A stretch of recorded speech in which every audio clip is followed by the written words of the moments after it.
السلام علیکم ورحمۃ اللہ وبرکاتہ۔ وعلیکم السلام ورحمۃ اللہ وبرکاتہ۔ محمد ذیشان اتاری، عشر اطراف گاؤں، رکن مجلس حزبیری کابینات۔ باپا جان، آپ کی بارگاہ میں عرض ہے کہ الحمدللہ عز وجل دعوت اسلامی کے مدنی ماحول اور آپ کی تربیت کی برکت سے بہت سارے لوگ جو پہلے عشر ادا نہیں کرتے تھے اب باقاعدہ حساب لگا کر عشر ادا کرتے ہیں، اور ان کی تعداد ہر سال بڑھتی جا رہی ہے۔ مجلس عشر و اطراف کے ذمہ داران گاؤں با گاؤں، کریا کریا اور دیہاتوں میں جا جا کر کسان اجتماعات کر کے ان لوگوں کو نیکی کی دعوت دینے اور پورا عشر ادا کرنے کا ذہن دیتے ہیں۔ پیارے باپا جان، کچھ لوگ ایسے بھی ہیں جن کو عشر ادا کرنے کی ترغیب دلائی جاتی ہے تو وہ ہیلے بہانے کرتے ہیں۔ مثلا کہتے ہیں ہم تو مقروض ہیں، ہمارا تو خرچہ بھی پورا نہیں ہوا، یا جب ان کو حساب لگا کر بتایا جائے کہ آپ کا عشر اتنا بنتا ہے تو وہ تھوڑا سا دے کر جان چھڑانے کی کوشش کرتے ہیں۔ تو پیارے باپا جان، مدنی پھول ارشاد فرمائے کہ ایسا کرنا کیسا۔ دوسرا، الحمدللہ عز وجل عشر کا سیزن ہے، گندم کی فصل کہیں تیار ہو چکی ہے، کہیں تیاری کے قریب ہے۔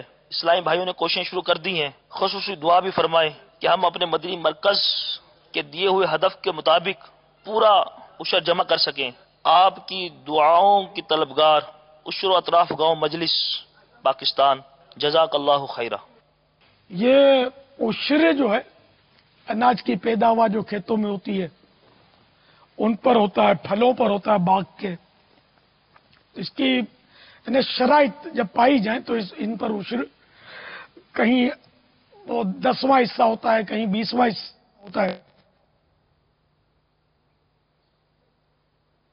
جس جب بارش سے جو زمین سیراب ہوتی ہے یا نہر سے سیراب ہوتی ہے اس پر 10واں حصہ ہوتا ہے، اور اپنا پانی خرید کر جو سیراب کرتے ہیں اس کا یہ صورتیں بیان کی گئی ہیں۔ تو جو نہیں دیتے یا عشر نہیں دیتے فرض ہونے کے باوجود، ظاہر ہے کہ وہ گناہگار اور عذاب نار کے حقدار ہیں۔ چنانچہ بہار شریعت میں 5واں حصہ جو ہے نا وہ زکوٰۃ کا بیان سے شروع ہوتا ہے، اور پھر اس میں عشر کے بھی احکام ہیں۔ جانوروں کی جو زکوٰۃ ہوتی ہے سائمہ کی، ان کے احکامات ہیں۔ دفینے پر جو مطلب یعنی کہ واجبات ہوتے ہیں ان کے احکام ہیں۔ تو اس طرح اس میں وعیدیں بھی بیان کی گئی ہیں۔ چنانچہ پارہ 10 سورۃ التوبہ آیت نمبر 34-35، جو لوگ سونا اور چاندی جمع کرتے اور اسے اللہ عز و جل کی راہ میں خرچ نہیں کرتے ہیں انہیں دردناک عذاب کی خوشخبری سنا دو، جس دن آتش جہنم میں وہ تپائے جائیں گے اور ان سے ان کی پیشانیاں اور کروٹیں اور پیٹھیں داغی جائیں گی، اور ان سے کہا جائے گا یہ وہ ہے جو تم نے اپنے نفس کے لیے جمع کیا تھا، تو اب چکھو جو جمع کرتے تھے۔ اس طرح احادیث مبارکہ میں بھی جو لوگ زکوٰۃ نہیں دیتے ان کی سخت مذمت بھی کی گئی ہے، اور عذاب کی وعیدیں بھی ان کے لیے بیان ہوئی ہیں۔ چنانچہ بخاری شریف کی حدیث ہے کہ فرمان مصطفیٰ صلی اللہ تعالی علیہ وآلہ وسلم، جس کو اللہ تعالی مال دے اور وہ اس کی زکوٰۃ ادا نہ کرے تو قیامت کے دن وہ مال گنجے سانپ کی صورت میں کر دیا جائے گا، جس کے سر پر 2 چتیاں ہوں گی۔ وہ سانپ اس کے گلے میں توق یعنی ہار بنا کر ڈال دیا جائے گا، پھر اس کی باچھیں، یہ باچھیں کہلاتی ہیں، اس کی باچھیں پکڑے گا اور کہے گا میں تیرا مال ہوں، میں تیرا خزانہ ہوں۔ اس کے بعد سرکار نامدار صلی اللہ تعالی علیہ وآلہ وسلم نے قرآن کریم کی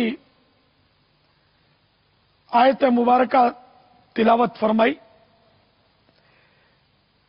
جو کہ پارہ 4 اور آل عمران کی آیت نمبر 180 ہے، جس کا ترجمہ ہے جو لوگ بخل کرتے ہیں اس کے ساتھ جو اللہ عز و جل نے اپنے فضل سے انہیں دیا، وہ یہ گمان نہ کریں کہ یہ ان کے لیے بہتر ہے، بلکہ یہ ان کے لیے برا ہے۔ اس چیز کا قیامت کے دن ان کے گلے میں توق یعنی ہار ڈالا جائے گا جس کے ساتھ بخل کیا۔ اس کے علاوہ بھی بہت ساری روایتیں ہیں، آیتیں بھی ہیں جن میں اس کی مذمت کی گئی ہے زکوٰۃ نہ دینے والوں کی۔ تو جن پر عشر آتا ہے وہ ہیلے بہانے نہ گڑیں، جھوٹے جھوٹے بہانے نہ کریں، بلکہ خوش دلی کے ساتھ ادا کریں انشاءاللہ، اور آپ کی کھیتیوں میں، آپ کے باغات میں برکت ہوگی۔ آپ خود کھلی آنکھوں سے دیکھیں گے برکت ہو جائے گی، اور اگر نہیں دیں گے تو پھر دنیا کی بھی بربادی ہے، آخرت کی بھی تباہی ہے۔ کہ جو مال، جس مال کی زکوٰۃ نہیں دی جاتی تو وہ کبھی آگ میں تلف ہو جاتا ہے، کبھی وہ ڈوب جاتا ہے، کبھی وہ چور چرا جاتا ہے، یہ تلف ضائع ہوتا رہتا ہے۔ تو اللہ ہم کو سیلابوں سے اور بچائے۔ سیلاب کی آفتیں بھی آتی ہیں، پھر یہ کہ اس میں سبھی مبتلا ہو جاتے ہیں، جس نے دیا وہ بھی، جس نے نہیں دیا وہ بھی۔ اور یہ بھی نہیں کہہ سکتے کہ کیونکہ یہ سب عشر نہیں دیتے اس لیے یہ سیلاب آیا ہوا ہے۔ یہ روایتیں ہیں، مطلب کہ یہ ڈوب جائے گا، چوری ہو جائے گا، مطلب اس میں تباہی مچتی ہے جو زکوٰۃ نہیں دیتے۔ قحط سالی ہوتی ہے کہ بارشیں نہیں آتی، ایک زمانے سے بارشیں نہیں آتی تو کتنا پریشان ہوتے ہیں کسان، بے قرار ہو جاتے ہیں جن کا بارشوں پر گزارا ہوتا ہے، وہ دعائیں کرتے ہیں کہ بارش ہو جائے۔ تو زکوٰۃ نہ ادا کرنے سے بھی ایسا ہوتا ہے، وعیدیں ہیں یہ۔ تو جن پر زکوٰۃ آتی ہے وہ زکوٰۃ دے، جن پر عشر آتا ہے وہ عشر ہر صورت میں ادا فرمائیں۔ اس سلسلے میں مکتبۃ المدینہ کا مطبوعہ رسالہ عشر کے احکام کا مطالعہ بہت مفید رہے گا انشاءاللہ عز و جل۔ واللہ تعالی اعلم ورسولہ اعلم عز و جل، وصلی اللہ تعالی علیہ وآلہ وسلم۔ صلو علی الحبیب صلی اللہ تعالی علی محمد۔